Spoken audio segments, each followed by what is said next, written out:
May pangambaraw sa kanyang buhay, inilipat sa Camp Bagong Diwa sa Taguig City ang dating opisyal ng PIDEA na si Lieutenant Colonel Ferdinand Marcelino at ang Chinese na kasama niyang naaresto sa isang operasyon kontra droga sa Maynila. Hiniling naman ng Philippine Navy na mailipat sa kanilang kustodiya ng inarestong Marine. May report si Salima Refran.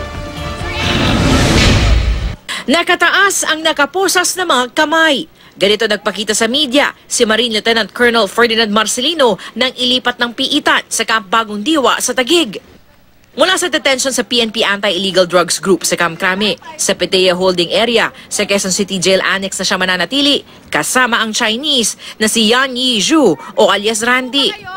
May nabuti ng AIDG na ilipat na ng kulungan si Marcelino dahil bukod sa kulang sa tao, may pangamba daw sa kanyang buhay ang Marine Colonel. Kasi ito si Colonel Marcelino, when he was still the PIDEA SES chief, there was an incident also na nagkaroon ng clash yung between his personnel and the personnel then of AIDSOR. So also for his protection. Kasi nag-aalala siya siya na baka daw anong gawin sa kanya dito sa AIDG. Ayon naman sa Bureau of Jail Management and Penology, hihiwalay si Marcelino at si Randy sa general population. Bati din daw nilang may mga naipakulong si Marcelino sa droga na maaaring makasama niya sa pasilidad. Siguraduhin naman natin na hindi naman siya maihahalo doon sa general population, kasama partikular na doon sa mga, kung meron man na naipakulong siya na nakatiting din sa Quezon City Jail Annex.